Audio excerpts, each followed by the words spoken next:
Dunia ini itu milik orang yang berani. Di luar sana ada orang yang gak lebih pintar dari lu, gak lebih baik dari lu, tapi dia sedang ngambil masa depan lu. Hidup yang selalu lu impikan dan hidup yang lu mau. Di saat lu di situ cuman duduk, gak mau gerak, nunggu kapan ini momen yang pas. Ada orang yang setiap hari itu berusaha untuk capai tujuannya. Di saat lu cari momen yang pas buat mulai, orang itu adalah orang yang berani untuk ngambil aksi.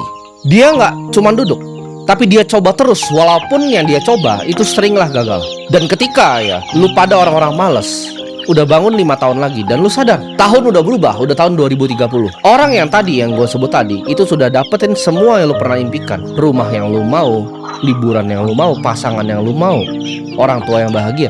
Sedangkan lu yang cuma nunda-nunda, lu orang yang gue bilang di sini penakut. Itu cuma akan jadi sampah masyarakat yang gak dianggap sama masyarakat ya, orang-orang kasat mata. Lu bakal gak dipeduliin, bahkan sama keluarga lu sendiri, karena lu akan dipandang sebelah mata.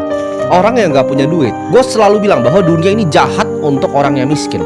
Dunia ini gak peduli ya kalau lu miskin. Kalau lu gak punya duit, lu gak akan dipandang sama keluarga besar lu akan dipandang sebelah mata, bahkan sama keluarga dekat lu sendiri. Dan di saat hal itu terjadi, ya lu bangun udah 5 tahun ke depan karena lu cuma tunda dan lu takut. Lu mau mulai apapun, lu selalu takut. Lu gak punya keberanian di dalam hati lu. Lu di saat itu tidak punya siapapun untuk disalahkan kecuali diri lu sendiri. Karena di sini gue pengen ngomong jujur sama kalian.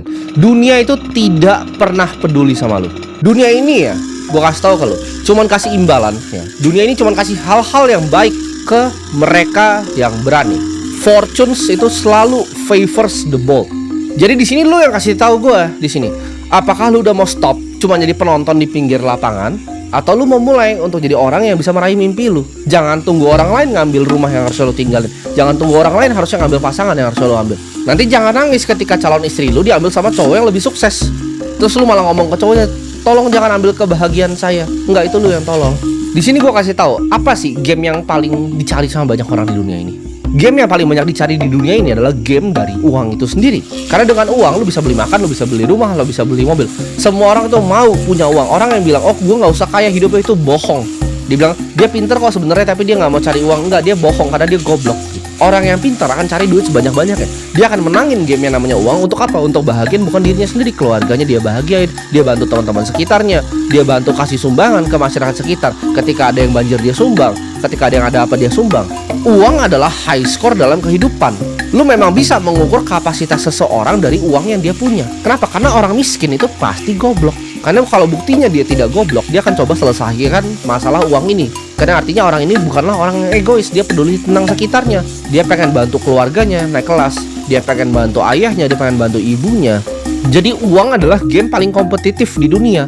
Ini lebih kompetitif dibanding lu main di NBA, game duit ini. Karena duit ini yang mau tuh semua 7,9 miliar makhluk yang ada hidup di planet ini itu mau jadi kaya. Yang ngomong enggak, dalam hati kecilnya itu bohong.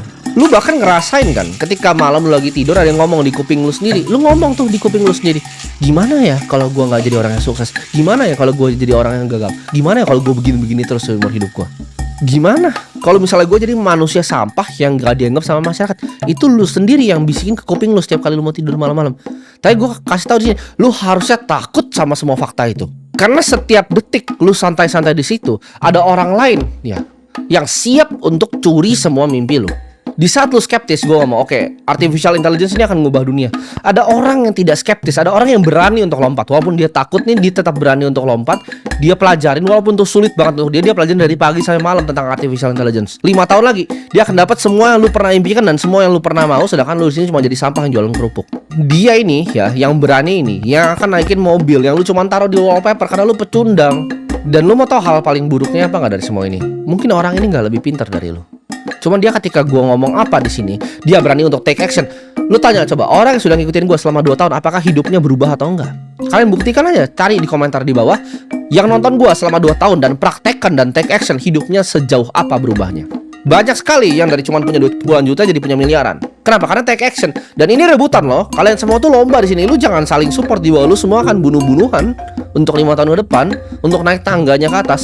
Sukses itu benci sama penakut. Dan kalau lu gak mau ambil action sekarang untuk merubah hidup lu, hidup itu tidak pernah kasih kalian kesempatan kedua. Sukses itu gak suka sama kata nanti. Dia sukanya sekarang, cepet ya, semuanya cepet gitu. Ibarat ini tuh lagi perang gitu. Lu mau ngumpulin duit ini sama persis kayak perang. Lu gak bisa treat nyari duit itu santai-santai. Enggak, nyari duit itu lu harus ngambil duit dari tangan orang lain. Gimana caranya? Lu bikin restoran, sebelah lu ada restoran, gimana caranya lu bantai restorannya? Lu bukan mikir cuman oh kita sama-sama berbisnis bareng ketawa-ketawa. Nggak ada begitu. Semuanya mau jadi kaya di dunia ini. Ini kompetisi yang paling tinggi. Ya, uang itu adalah kompetisi paling tinggi. Karena saingan lu 7,9 miliar orang yang ada di planet ini. Gue udah selalu bilang, untuk jadi kaya cuma ada 2 industrinya. Ini lu mau cari ya dari Silicon Valley, lu tanya deh, lu kalau bisa ke Silicon Valley, lu tanya orang-orang di sana, targetnya 5 tahun ke depan, industri mereka tuh bakal investasi dan bikin produk apa? Jawabannya cuma akan 2 ya, artificial intelligence dan juga crypto, kepintaran digital sama uang digital. Lu denger gue di sini ya, gue nggak peduli lu punya masa lalu apa, keluarga lu sesusah apa, gue peduli setan semuanya. Alasan apa aja yang lu pakai di hidup lu ya, kalau lu masih miskin di saat ini, itu semua adalah salah lu. Lu harus telan. Kenapa? Karena kemungkinan lu adalah seorang penakut ya, pecundang. Nggak ada akan ada orang yang bantu lu ya, di dunia ini nggak akan ada orang baik yang lu suka ngemis-ngemis internet. Kok please kasih gue 10 juta buat modal. Gue gak bakal kasih lu 10 juta, lu mati aja gue gak peduli ya. Ngapain gue kasih lu 10 juta waktu itu gak ada artinya untuk gue. Lu gak bisa ngemis-ngemis kayak begitu ya. Tidak akan ada orang yang bantu diri lu kecuali diri lu sendiri. Jangan ngomong please Pak Presiden begini-begini. Nobody gives a fuck about you. Tidak ada yang peduli. Lu mau mati itu gak ada yang peduli. Dunia itu bukan untuk orang yang lemah. Gak akan ada yang peduli sama yang namanya keluhan lu. Dunia ini cuman peduli akan hasil. Lu mau nangis-nangis bilang, ini aku udah effort buat kamu sayang, ini aku udah effort buat kamu. Tapi lu gak ada duitnya, lu diinjak juga gitu. Dunia ini cuman perlu hasil. Lu kalau ngomong lu mau sukses, lu mau jadi manusia yang ada di puncak, lu harus berani yang ngambil namanya resiko. Pasti ada resiko. Lu harus berani menghadapi yang namanya rintangan-rintangan hidup. Dalam sejarah, semua orang hebat itu adalah orang yang berani untuk bertarung. Orang yang berani untuk perang di garda terdepan sambil memimpin pasukannya. Itu orang-orang dicatat dalam sejarah. Kebanyakan orang tuh hidup dalam ketakutan, gagal aja takut. Lu udah miskin, apa yang lu mau takutin untuk gagal? Lu duit juga belum punya. Lu takut dikritik sama orang. Ketika lu berada di zona nyaman yang sama-sama seperti semua orang ya, lu akan ada di posisi yang sama dong sama mereka. Lu gak bisa ekspektasi lu lakuin hal yang sama-sama semua monyet-monyet sampah lakuin, dan hidup lu berubah nih dari monyet-monyet sampah ini. Karena gue bilang artificial intelligence ini akan jadi next evolusinya dari manusia. Ini akan bikin manusia pintar jadi super pintar. Efeknya apa? Manusia-manusia tidak pintar ini akan dibuang ke pinggir jalan. Lu mau kaya, ya ambil resiko. Lu mau dihormatin orang, ya tunjukin taring lu. Lu mau kehidupan yang seru, ya berani dong ambil keputusan yang sulit. Setiap pemenang di planet ini ya pernah ngerasain apa yang lu rasain. Pernah capek, pernah males, pernah hilang fokus, pernah kena distraksi, pernah takut, tapi mereka tetap jalan. Bedanya sama lo. Itu bedanya pemenang sama lo. Hidup itu gue selalu cerita ke teman-teman gue, itu seperti berdiri di padang pasir yang panas. Memang panas sekali itu pasirnya, tapi caranya gimana? Yaitu triknya cuma tetap jalan. Kaki lu tetap akan kepanasan. Tapi kalau lu tetap jalan, itu akan sedikit lebih tidak panas dibanding lu cuma diam di tempat. Lu diam di tempat, hidup ini kan panas, kaki lu kebakar, habis lu mati. Ya, lu di padang pasir yang panas, ya lu jalan, bos. Orang yang sukses tuh nggak nangisin kondisi dia. Tolong pemerintah, gue miskin gitu. Tolong bansos. Mereka nggak begitu. Mereka lihat nih, oke, kondisi gue seperti apa, oke, gue miskin, keluarga gue gak bisa makan, gue harus ngapain? Itu yang mereka pikir. Orang yang berhasil bangun kerajaan-kerajaan di dunia ini ya, orang yang berhasil ya conquer benua-benua, lu pikir mereka datang dan dilahirkan ke hidup ini untuk kayak saya mau jadi orang yang bahagia? Enggak. Mereka adalah orang pemberani, orang yang mengubah sejarah. Napoleon, Genghis Khan. Apakah lu pikir mereka itu datang ke dunia untuk happy-happy? Tidak. Mereka datang ke dunia, dilahirkan untuk mencatat sejarah. Lu bilang, oke, gue pengen bang punya hidup kayak lu. Lu berani korbanin apa yang gue korbanin gak? Lu seberani gue gak? Karena kebanyakan orang di dunia ini tuh pecundang. Ini gue kasih satu contoh. Kasus yang udah beberapa bulan lalu, waktu gue tonton itu, jadi ada satu orang ya, suruh anak orang lain tuh gonggong di depan bapaknya. Ini gue tidak sama sekali membenarkan kelakuannya ya, tapi maksud gue ini adalah contoh dari orang pecundang. Dia intimidasi, suruh anaknya gonggong dan bapaknya di situ. Gue misalnya gue di posisi bapaknya, gue tidak punya kuasa, gue tidak punya uang, tapi ada yang begitu anak gue, itu gue jamin cacat seumur hidup orangnya di depan gue. Ya gue nggak peduli dia mau bawa beceng, dia mau bawa 10 orang, pasti gue bikin cacat. Ada batu pun situ gue bikin cacat dia. Orang tuh kebanyakan penakut. Lu ada masalah lu lari, lu biarin anak lu menggonggong di depan orang. Itu gimana coba? Lu jadi bapak seperti itu, gimana cara lu ngaca di depan kaca ketika lu tidak berdaya, anak lu disuruh gonggong? Itu hidup ini isinya orang-orang begitu. Jadi gampang banget kalau mau jadi kaya, lu tinggal bunuh orang-orang begitu. Lawan lu cuma orang-orang begitu, pecundang gitu loh. Gue setiap pagi itu bangun dengan mentalitas perang. Lu harus bisa bunuh secara harafiah ya orang-orang ini semua. Cara mereka itu penakut gitu. Mereka mau mulai bisnis, mereka takut. Aduh, takut. Mau mulai apa? Takut dikritik, takut dikatain temen. Gampang banget. Sikat orang-orang begitu gampang. Lu silahkan pilih hidup lu. Lu mau telan bahwa ini semua memang sulit, atau lu mau bikin hidup lu sendiri kesulitan. Gue selalu bangun pagi dengan mentalitas perang, gue bilang tadi. Ya, gue bangun, apa yang gue mau kerjain hari ini, apa yang mau gue kongkar nih. Gue mau selesain yang mana dulu, gue mau serang yang mana dulu nih hari ini. Lu harus tahu bahwa pedang yang paling tajam itu tidak dibangun dalam kesejukan. Pedang yang paling tajam dan paling kuat itu ditempa di dalam api, ya. Ditempa di api, dipalu, ya. Habis itu diapain? Dicelupin lagi ke air, diulang lagi sampai dia jadi tajam sekali dan jadi keras. Udah dicelupin ke air dingin, ditaruh lagi ke api, dipalu lagi, dicelupin lagi, ditaruh ke api, palu lagi. Itu cara bikin pedang. Lu kalau mau jadi pedang yang paling tajam, lu tidak boleh takut sama api, bos. Lu nggak boleh takut sama api, ya. Lu nggak bisa takut juga sama palu. Kalau lu takut sama api, takut sama palu, ya lu nggak bisa jadi pedang. Atau lu cuma mau, gue cuma mau kena api sama dipalu sekali, ya ketika dipakai buat tebas orang, melewat pedang lu, patah pedang lu, nggak kuat. Pedang itu harus ditempa berkali-kali untuk jadi. Jangan takut api, jangan takut palu. Terimalah tantangan itu. Hadapi rasa takut yang ada di depan muka lu, dan jadilah pedang yang paling tajam. Gue selalu bilang, ada impian tuh bagaikan daratan yang ada di ujung sana. Lu itu naik kapal gitu, kapal tuh pasti ada badai. Tapi either lu cuma santai-santai di pantai, nggak jalanin adventure-nya, atau lu decide bahwa gue adalah kapten dari jiwa gue dan kehidupan gue. Gue mau naik kapal ini, gue mau nyampe ke tujuan gue. Kalau misalnya gue nih jadi kapten kapal, gue karam di tengah laut, yang penting gue hidup dengan cerita. Itu bedanya gue. Itu bedanya pemberani dan penakut yang cuma di pinggir pantai. Takut, nggak mau ikut, nanti gimana kalau nggak ketemu daratannya, nanti gimana kalau makanan kita habis di tengah jalan, kalau habisnya kita mancing, kita lompat cari gitu. Itu bedanya pemberani dan penakut. Gue kasih tahu di sini ya, keberanian itu bukan berarti tidak punya rasa takut. Gue pun sendiri punya rasa takut. Tapi bedanya apa gue sama lo? Kalau misalnya gue jadi bapak-bapak tadi yang gue bilang tadi, anak gue disuruh gue, apakah gue sebenarnya takut? Pasti ada takut. 10 orang kok, mungkin gue pasti mati di sini kalau gue berantem. Tapi bedanya apa? Keberanian itu ya, ketika lu takut tapi lu tetap lakukan. Lu berani bertindak meskipun lu dalam kondisi rasa takut. Itu yang namanya keberanian. Ya, bukan yang nggak takut sama sekali.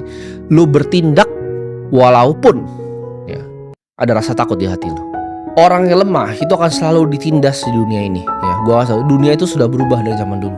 Kebanyakan orang lemah dan orang ditindas. Lu pernah inget nggak waktu COVID? Ya, waktu COVID itu ada orang, gue pernah inget banget ini, ada di TV soalnya. Ada orang, ya, dia naik mobil, dia di stopin, istrinya disuruh pindah ke belakang. Waktu itu dia marah-marah, dibilang karena saya udah pakai masker, saya sudah pakai hand sanitizer, saya tidak mau pindahin istri saya ke belakang. Karena saya juga tidur sama istri saya, gak ada masalah, dan istri saya kenapa gak boleh di depan mobil. Waktu itu banyak yang komentar jelek terhadap orang itu, gue kasih tau. Ya, ketika video itu dipotong-potong ya ke aplikasi-aplikasi sosmed, orang hujat orang itu. Orang bilang seperti ini, kenapa sih gak mau taat aturannya, kenapa sih kan itu aturan. Mereka gak pernah pikir gitu. Lu naik mobil bareng istri lu, terus karena aturan COVID, istri lu disuruh pindah ke belakang. Itu apa gitu, konsepnya apa? Jelaskan dari medis. Lu coba jelasin ke gue itu, apa aturan itu. Gue kasih tahu di sini, kalian semua bingung kan, fungsinya apa sih mereka pakai kalian masker dan semua itu. Itu lucu buat mereka. Itu tes apakah lu patuh atau enggak. Lu udah punya semua duit di dunia, ini tuh cuman bahan lu ketawa. Si monyet ini dia istri kita suruh taruh di belakangnya. Menurut lu, kalau orang yang punya posisi tinggi di negara ini, apakah akan disuruh seperti itu? Tidak. Di sini gue akan bukain ya kebenaran yang ada ke kalian semua. Kebenaran yang tersembunyi dari banyak manusia. Waktu gue ngomong hal-hal seperti ini, lu jangan salah, gue tuh udah punya pemikiran ini dari sejak 2020. Dari 2020 gue udah bacot ke teman-teman sekitar gue tentang hal ini.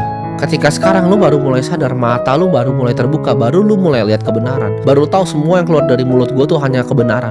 Dulu mungkin kalau gue keluarin statement ini lu hujat gue, tapi sekarang lu baru benar mikir, kenapa ya iya pindah ke belakang. Lucu buat mereka soalnya. Itu jawabannya. Itu adalah aturan dunia. Yang lemah itu akan selalu tunduk ke yang kuat. Yang penakut akan jadi budak para pemberani. Dan setiap hari lu makin nunda apa yang lu harusnya kerjakan sekarang, lu makin satu langkah lebih dekat ke perbudakan.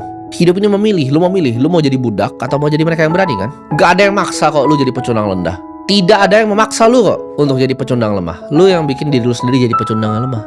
Itu lu yang pilih. Lu yang mau hidup seperti itu sebagai penakut. Kalau lu gak berhati-hati terhadap apa yang gue ngomong ini, lu masih skeptis dengan otak lu yang kecil yang kayak ikan itu, suatu saat lu akan kedip dan semuanya sudah terlambat. Gue ngomong ini karena gue peduli sama lu. Gue gak mau lu jadi orang-orang yang diperbudak nanti 5 tahun lagi. Gue gak mau jadi lu jadi bagian orang yang dikerjain, yang disuruh pakai masker dan istrinya disuruh duduk di belakang. Gue kasih tau rahasia hidup ya. Lu coba sesuatu dan lu gagal, itu bisa diulang lagi. Tapi ketika waktu sudah berjalan, penyesalan Penyesalan itu yang paling busuk ya. Itu gak akan ngeringin tulang lu.